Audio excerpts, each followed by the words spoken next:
మిగతా వార్తల్లోకి వెళ్దాం. సికింద్రాబాద్లో నిర్వహిస్తున్న ఆర్మీ రిక్రూట్మెంట్ ర్యాలీలో తొక్కిసలాట జరిగింది. ఈ ఘటనలో 5గురికి తీవ్ర గాయాలయ్యాయి. తిరుమలగిరిలోని డొక్కా స్టేడియంలో నిర్వహిస్తున్న ర్యాలీకి 10,000 మంది అభ్యర్థులు వచ్చారు. స్టేడియం గేట్లు ఒక్కసారిగా తీసేయడంతో వారంతా దూసుకొచ్చారు. దీంతో తొక్కిసలాట జరిగింది.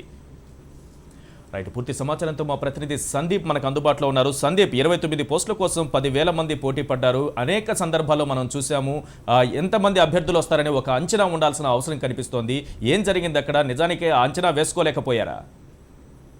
అంటే వాస్తవానికి 8 రాష్ట్రాలకు చెందిన అభ్యర్థులు ఇందులో పాల్గొన్నారు. అయితే రాత్రి నుంచే దాదాపు 2 గంటల సమయం నుంచే లాల్ బజార్ అలాగే తిరుమలగిరి ప్రాంతం మొత్తం కూడా అభ్యర్థుల తాకిడితో నిండిపోయింది. అయితే ఒక్కసారిగా అభ్యర్థులు రావడము 4 గంటల ప్రాంతంలో ఒక్కసారిగా గేట్లు తెచ్చారు. ఈ నేపథ్యంలో ఆ ఢాకా స్టేడియం లోపలికి వెళ్లేందుకు ఒక్కసారిగా ప్రయత్నించి అనేక మంది కూడా పరుగులు తీశారు. ఈ నేపథ్యంలో అందులో తొక్కిసలాట కూడా పూర్తిగా చోటు చేసుకుంది. ఇందులో 10 మందికి గాయాలు కాగా 4 పరిస్థితి విషమంగా ఉంది. వారు గాంధీ ఆసుపత్రిలో ప్రస్తుతం ట్రీట్మెంట్ పొందుతున్న పరిస్థితి ఉంది. అయితే దీనికి సంబంధించి మొదట కొద్ది మందిని అభ్యర్థులు పంపించే వెసులుబాటు ఉన్నప్పటికీ కూడా అధికారులు అదే పట్టించుకోకుండా పూర్తిగా ఒకటేసారి ఆ గేట్ నుంచి విడుదల చేశారు. ఈ నేపథ్యంలో 10 మంది కూడా తీవ్రంగా గాయపడ్డారు. వీరు ప్రస్తుతం ఇంకా చికిత్స పొందుతున్నారు. వీరంతా కూడా హైదరాబాద్ తో పాటు మిగతా 7 రాష్ట్రాలకు చెందినటువంటి అభ్యర్థులు కూడా ఇందులో ఉన్నారు. అయితే ఈ ఘటన నేపథ్యంలో ఆర్మీ రిక్రూట్మెంట్ ఈ కార్యక్రమాన్ని కూడా వాయిదా వేయనున్నట్టు మనకు అర్థమవుతుంది. గాయపడిన వారి పరిస్థితి ఏంటి? వారికి ఎక్కడ చికిత్స అందిస్తున్నారు? ఏ హాస్పిటల్కి తరలించారు సందీప్?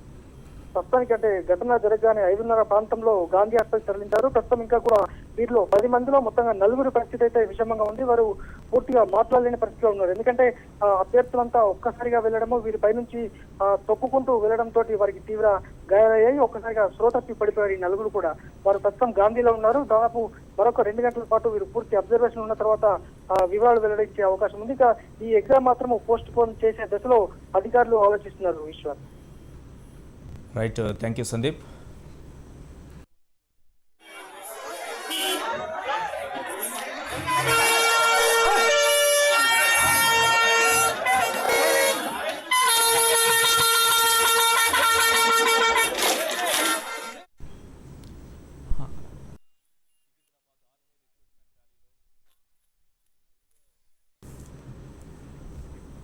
సికింద్రాబాద్ ఆర్మీ రిక్రూట్మెంట్ ర్యాలీలో తొక్కిసలాట జరిగింది. 10 మంది వరకు తీవ్ర గాయాలయ్యాయి. ఒక్కసారిగా అభ్యర్థులందరూ రావడంతో గేట్లు తెరిచిన వెంటనే లోనికి ప్రవేశించే సమయంలో ఈ తొక్కిసలాట జరిగింది. 10 మందికి తీవ్ర గాయాలయ్యాయి. వెంటనే వారిని హాస్పిటల్కు తరలించి చికిత్స అందిస్తున్నారు.